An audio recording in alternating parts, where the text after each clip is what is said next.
Halo sobat semua, jumpa lagi dengan Denbagose Channel. Bagaimana kabar sobat semua? Sebelum kita mulai, Mimin mau info yang mau membaca novel sambil mendengarkan ceritanya aktifkan subtitle yang udah disediakan. Ayo kita dengerin lanjutan ceritanya. Dr. Stranger, bab 434 Konglomerat Terkaya. Kak Thomas, kamu benar-benar kenal bosnya Windy? Thomaskin mengangguk, ya. Aku mengobati ayahnya. Pantas. Dalam kesan Angelin Wang, Thomaskin adalah seorang dokter, dan sepertinya tidak ada hubungannya dengan bisnis, tapi siapa bilang dokter tidak punya masa depan? Lihat Kak Thomas, dia telah mengobati banyak orang besar. Bagaimanapun, di mata Angelin Wang, Thomaskin adalah yang paling sempurna. Saat mengemudi, telepon Thomaskin berdering. Kamu bantu aku angkat, ya. Oh, baik.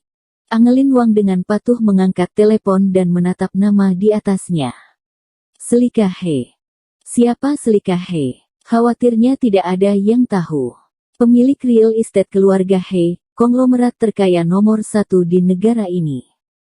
Ini, Selika He menelepon Kak Thomas.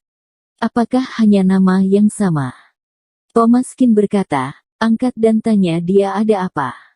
Angelin Wang menekan tombol terima panggilan dengan gemetar dan berkata, halo, aku teman Kak Thomas, dia sedang mengemudi, ada keperluan apa?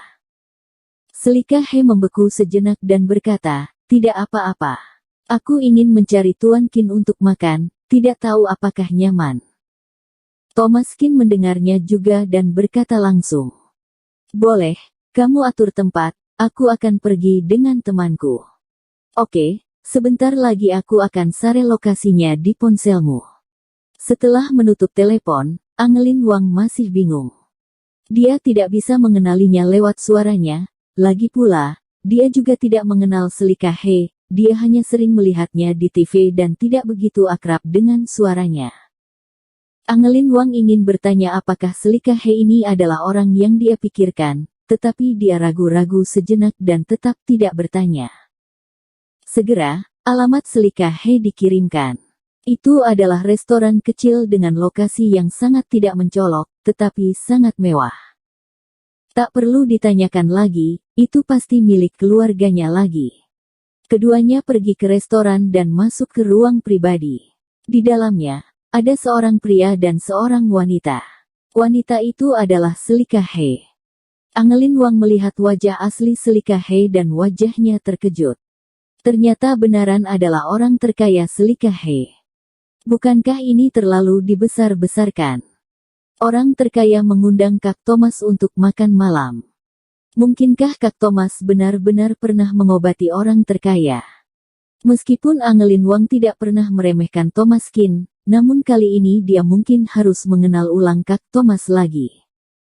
Ini pacar Tuan Qin ya, benar-benar kecantikan yang luar biasa. Selika He tersenyum dan berjabat tangan dengan Angelin Wang dengan sangat antusias, membuat Angelin Wang agak salah tingkah. Selika He biasanya wanita yang kuat, presiden yang sombong, dan sikap yang arogan di TV. Tidak disangka begitu lembut dalam kenyataan, tentu saja, dia hanya lembut dengan temannya Thomaskin. Di sebelah Selika He duduk seorang pria muda, yang terlihat beberapa tahun lebih muda dari Thomaskin, mengenakan topi baseball, kacamata hitam, dan pakaian hip-hop, dengan ekspresi sinis di wajahnya. Tuan Qin, ini putra aku, Hernando Sue. Halo, Thomaskin mengangguk padanya, menyapanya. Namun, Hernando Sue hanya melambaikan tangannya sekilas, tanpa bicara apapun. Selika He memelototi, Hernando. Ada apa? Kasar sekali. Hernando Sue sedikit tidak berdaya dan menegakkan badannya. Bu, aku tidak mau makan dengan teman kamu. Alangkah bagusnya aku bisa latihan tinju saat ada luang. Kamu biarkan aku pergi ya. Tidak, pergi setelah makan, jangan bicara omong kosong. Selika He berniat agar Hernando Sue mengenal Thomaskin. Seorang wanita selalu memikirkan putranya. Meski hartanya cukup untuk diwariskan pada putranya untuk beberapa kali kehidupan. Dia tetap berharap Hernando Sue bisa berteman dengan seseorang seperti saudara senior ini. Pelajari sedikit keterampilan, itu pasti akan mendapat manfaat yang tak terbatas. Dr. Stranger, Bab 435 Putra Konglomerat Terkaya. Hernando Sue tidak berdaya. Di luar dia adalah seorang diktator kecil, tetapi di depan Selika He, dia tetap sedikit nurut. Harus duduk di sini dengan enggan untuk makan bersama Thomas Qin dan yang lainnya.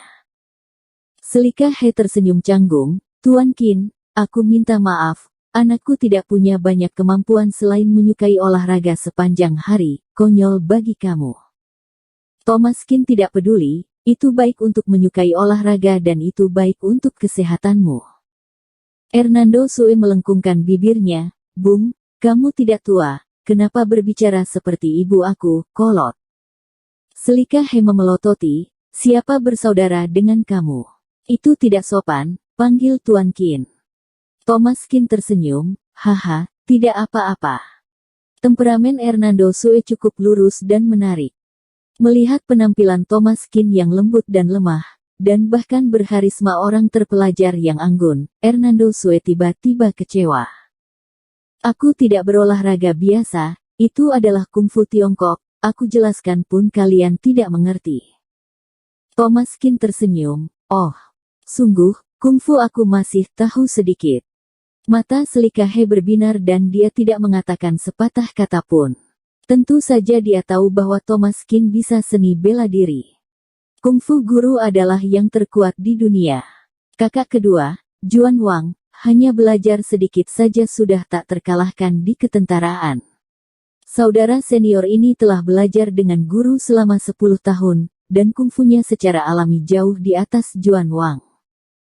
Hernando Sue tertarik, kamu benar-benar mengerti. Oke, kalau begitu aku akan tunjukkan padamu.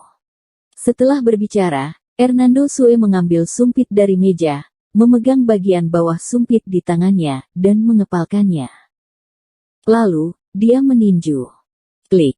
Sumpitnya putus tanpa menyentuh apapun. Tinju untuk mematahkan sumpit. Trik semacam ini terutama mengandalkan kecepatan dan kekuatan petinju untuk mematahkan sumpit dengan kekuatan mini.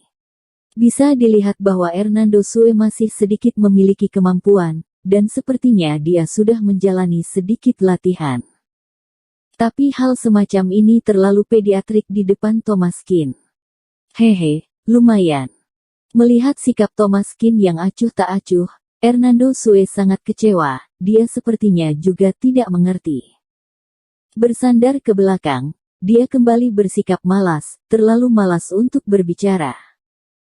Kamu anak ini. Selika He juga sangat tidak bisa berkata-kata, dia tidak menghargai kesempatan sebaik ini, ilmu kecil seperti ini hanya mempermalukan diri di depan Tuan Qin. Thomas Qin tidak keberatan, tidak masalah, menjaga kebugaran itu baik. Hernando Sue mengerutkan bibirnya, dia tidak beberapa tahun lebih tua darinya, dan nada suaranya seolah-olah dia berumur 70 atau 80. Saat makan, kata Selika He tiba-tiba. Nona Wang, kita pertama kali bertemu, dan aku akan memberi kamu hadiah.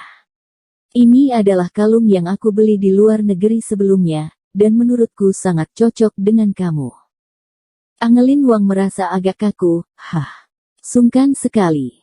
Thomas Qin tersenyum, tidak apa-apa, kamu membalasnya dengan sekotak acar yang dibuat oleh bibinya sebagai imbalan. Angelin Wang, apakah acar cocok? Yang mereka berikan adalah perhiasan dan acar sebagai gantinya.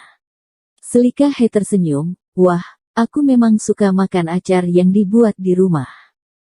Setelah berbicara, Selika He menjentikkan jarinya dan berjalan datang seorang wanita berseragam hitam. Li, ke atas dan buka safe bos aku, dan bawakan kotak merah yang ada di dalamnya. Baik, CEO He.